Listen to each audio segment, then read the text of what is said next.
তোমাদের রানী ধারাবাহিকের আগামী পর্বে আমরা দেখতে পাবো দুর্জয় ভালোবাসার টানে নিজের হাতে রানীর সেবা যত্ন করে রানীকে বিশ্বাস করে অসুস্থ পিকলুর দায়িত্ব নিজের কাঁধে তুলে নিয়ে রানীর পাশে দাঁড়ালো।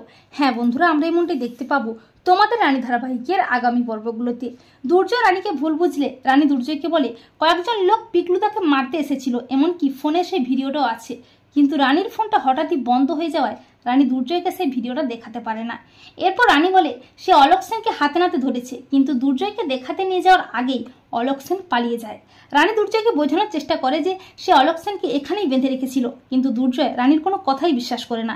এমনকি দুর্জয় রানীকে মিথ্যেবাদী বলে, দুর্জয় রানীকে ভুল বুঝে অপমান করে কষ্ট দেয়। অপরদিকে বড় বৌদির ঘর থেকে ডিভোর্স পেপারটা আসলে চুরি করেছে রিতম, রানী দুর্জয়ের ডিভোর্সটা আটকানোর জন্য, কিন্তু বড় বৌদিটা বুঝতেও পারে না। অপরদিকে গুন্ডাদের হাত থেকে পিকলুকে বাঁচাতে গিয়ে রানীর পিঠে প্রচন্ড আঘাত লাগে, অনেকটা রক্তক্ষরণও হয়। রানীর খুব কষ্ট হয়। রানী শালিনীকে বলে ড্রেসিংটা করে দিতে, আর ঠিক তখনই দুর্জয় চলে আসে। দুর্জয় শালিনীকে বলে তুমি এখান থেকে যাও, আমি রানীর ড্রেসিংটা করে দিচ্ছি। এরপর দুর্জয় ভালোবাসার টানে মান অভিমানকে দূরে সরিয়ে নিজের হাতে রানীর সেবা যত্ন করে। এমনকি দুর্জয় মনে মনে ভাবে তার মানে রানী সত্যি কথাই বলেছিল, সত্যি সত্যি গুন্ডাগুলো পিকলুকে মারতে এসেছিল। এরপর দুর্জয় রানীকে বলে রানী তুমি আমার সাথে বাড়ি যাবে, আর ওই পিকলুর দায়িত্ব আমি নিলাম, ওকে যেভাবেই হোক আমি সুস্থ করে তুলবো।